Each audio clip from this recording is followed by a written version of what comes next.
on another thing that we were discussing, and it sort of fits in between a comment that you made earlier about the state system, and I came through the state system, and some comments, Johara, that we were talking about the other evening about a certain kind of prejudice towards public or state education, certainly within Qatar and in this region. Is that something that you would be able to feel comfortable commenting on? Yeah, I will gladly comment on that. I think that a lot of the prejudices we have towards the public school system are perpetuated by our actions towards the public school system. And if you ask me personally, if I ever had kids, would I send them to a public school in their current state? I would never send them to a public school. And I think that there is a stigma surrounding public school education because we've let it get to a certain point. And public school education, I think, in the region generally is still very new. And for it to have failed, I will use that word loosely, but to have not provided what it needs to have done for its people already is, I think, a short-sighted planning by the government. Yeah. But how can that be improved? I think that what's a solution? I think that there's a large dependency on private school education that's being provided by outside forces, and I think that we're using external curriculum to measure success of sort of locals. And if I've been taught in Arabic my entire life, then it's hard for me to pass an exam set by the IB or by GCSEs because I'm not a product of the culture or the curriculum that they were designed for. And I think that that's where the shortcoming is. And I think that what we need to do is develop a national curriculum that caters to both the international needs of the student, but also to the local needs. And I think that there needs to be a marriage between the two. So are you suggesting then that assessment is a sort of an illusory form of democracy because it's actually limited by vocabulary? If you don't own the vocabulary, you therefore cannot pass the test, therefore you do not pass into the elite.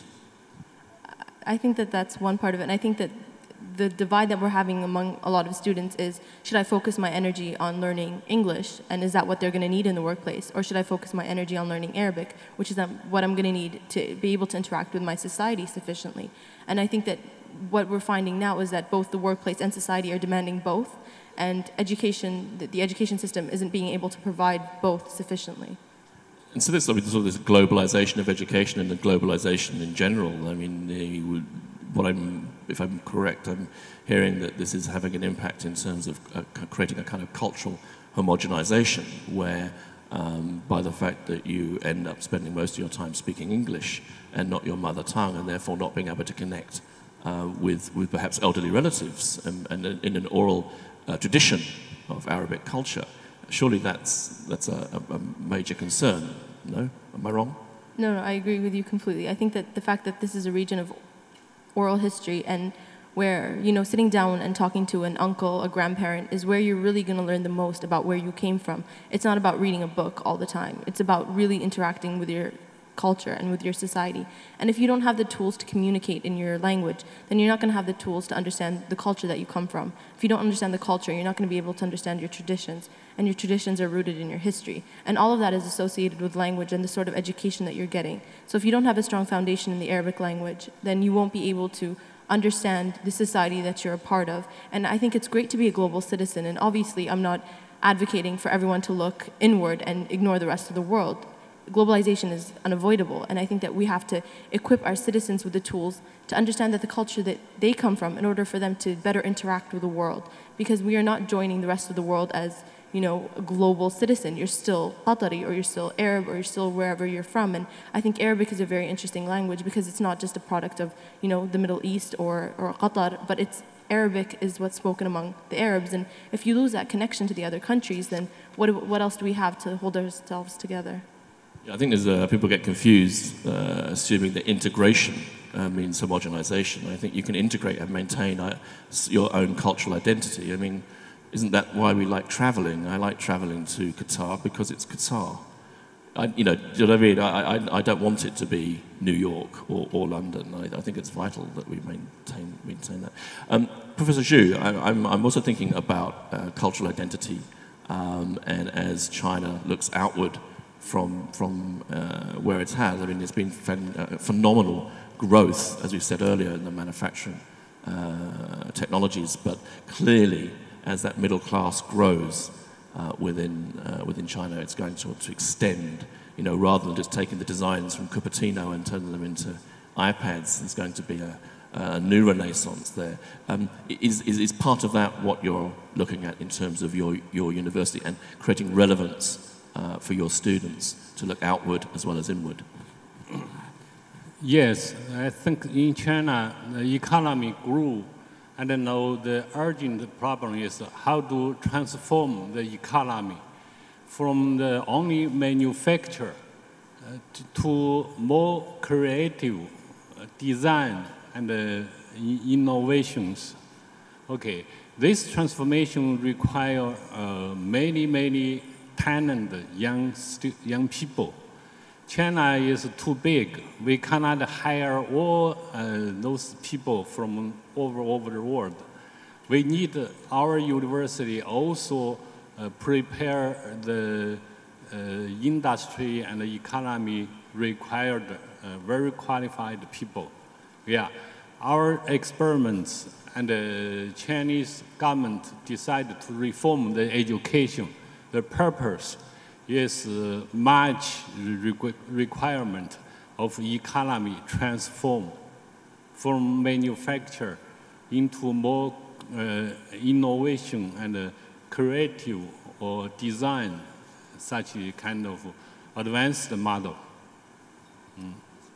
So I want to come back to the practitioner end of the table here, because we have the people in the audience here plus people watching in various countries. So hello to those people that are watching online. And obviously a criticism of many conferences is it's very theoretical. And what are the takeaways? What can I implement in my school or university today or tomorrow? Would Tim and Magdalena like to have a shot at that before we then open up questions to the audience? And that was a 5-minute warning, by the way, for you guys.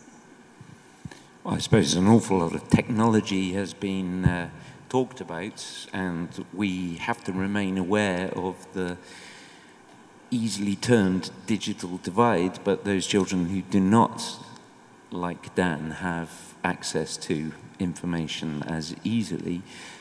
But I think when it comes to technology, teachers can be scared. They feel that they are not as up to speed as their students. And for me, the whole business that if you don't know how something works, you've got to be honest, because there will be students who do.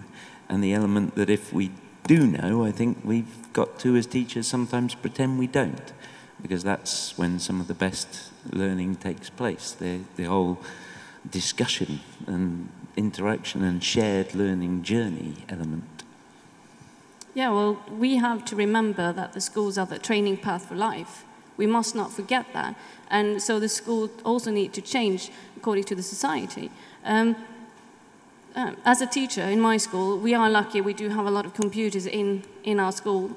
We have 30 computers-ish. It depends on how many works at the time. And on about 100 kids. We got laptops, so we carry them around wherever we want to use them. The problem is that the system doesn't work. The ICT system doesn't work. I have a class with 20 kids. 15 of them can get online at each time. 5 of them are just, I can't help because I can't fix the system. You need to have a worker coming into our school, which are based half an hour away from my school. They need to travel in from that place to my school to help me fix my problem, and I need it right now. It's hopeless. I would love to give my kids the freedom to use the internet or to use the computers, because that's, let's face it, we all have handholds, we have iPhones, we have iPads, we have everything. I have a lousy, excuse me Dell for saying this, lousy old Dell computer that I'd rather throw out of the window. Thank you, and thank you the audience for participating in this session. I'd like you to show your appreciation for our excellent panelists. I think you agree they've been fantastic. Thank you very much.